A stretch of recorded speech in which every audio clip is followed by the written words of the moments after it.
बेटा हमने आपके बुक के इलस्ट्रेशन नंबर 2 इलस्ट्रेशन नंबर 2 से शुरू किया है। आप देखिएगा एग्जाम्पल नंबर 2 क्या है। क्वेश्चंस दिए हुए हैं, जो क्वेश्चंस में ना 5 साल का प्रॉफिट दिया हुआ है। इस 5 साल के प्रॉफिट में 3 साल प्रॉफिट है, 1 साल लॉस है। जो लॉस है हमने उसको ब्रैकेट में यहाँ लिख दिया है बेटा, ये लॉस था, ये लॉस दिए हुए थे, ठीक है। और number of years of purchase इस क्वेश्चन में 3 ईयर्स दिए हुए थे। अब हमको ना गुडविल का वैल्यू करना था। तो बेटा हमने पहले लिखा goodwill equal to simple average profit into numbers of years of purchase, क्योंकि इस क्वेश्चन को सिंपल एवरेज प्रॉफिट से बनाना था। तो हमने simple average profit into numbers of years of purchase कर लिया। नंबर्स ऑफ परचेज हमेशा क्वेश्चन में गिवन होगा, ये 3 ईयर्स दिया था, हमने यहाँ लिख दिया। अब है कि सर सिंपल एवरेज प्रॉफिट कैसे निकलेगा बेटा। तो सिंपल एवरेज प्रॉफिट निकालने के लिए हमने आपको बताया था ना कि जितने भी प्रॉफिट दिए होंगे सबको जोड़ लेना और जितना नंबर ऑफ ईयर होगा उससे डिवाइड करना।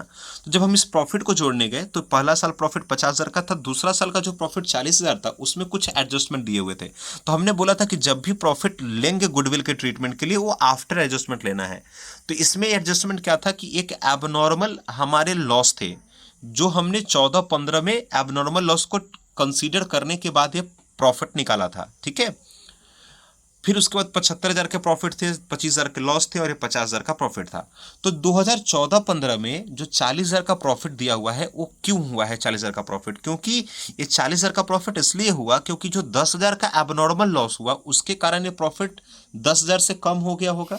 और अभी हमने जो आपको नोट्स पढ़ाया है बेटा उसमें क्या बोला है कि अगर कोई एबनॉर्मल लॉस हमारे प्रॉफिट को कम कर दे तो हमको क्या करना चाहिए, नॉर्मल प्रॉफिट को पे आने के लिए हम उस एबनॉर्मल लॉस को उसमें ऐड कर देंगे, ठीक है बेटा। तो ये जो लॉस हुआ था 10,000 का, जो भी लॉस बाई फायर या लॉस बाई थेफ्ट जिसके कारण भी हुआ, तो क्या ये लॉस बराबर है नॉर्मल बिजनेस का लॉस है? नहीं, ये एबनॉर्मल लॉस है और इसके वजह से 2014-15 में 40,000 का ही प्रॉफिट हुआ। अगर ये लॉस ना होता तो हमारा प्रॉफिट एक्चुअल में होता कितना, 50।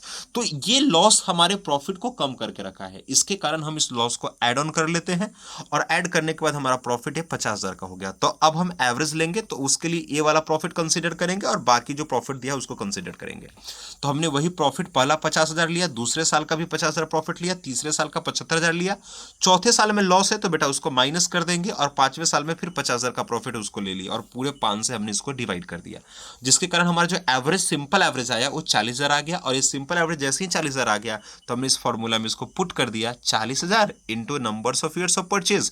तो हमारा टोटल प्रॉफिट जो गुडविल है वो 1,20,000 का आ जाता है। समझ गए आप? कोई दिक्कत नहीं। बस यही समझना है बेटा कि ये 10,000 क्यों ऐड हुआ। बेटा जी आप सोचो, अगर मान लो ये 10,000 ना होता तो अगर बिजनेस के पास प्रॉफिट अगर 50,000 का है, जीपी मान लीजिए 50,000 का है, अगर इधर लॉस बाई फायर ना होता तो हमारा एनपी कितना होता, 50,000 होता। लेकिन क्या हुआ इस साल कि कुछ गुड्स जल गए, आग में जल गए। तो अब जैसी आग में जल गए तो लॉस बाई फायर हमारा पीएल के डेबिट साइड में लॉस हो गया।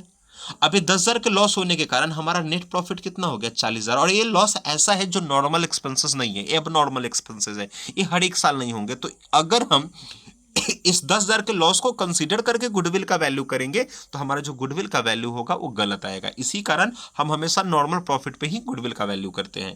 तो ये 10,000 के कारण हमारा जो प्रॉफिट है वो कम है, इसीलिए हम इसको ऐड ऑन करके ये प्रॉफिट को एडजस्ट कर लेते हैं। तो ये मेरा एग्जाम्पल नंबर 2 था जो हम आपको बताए हैं।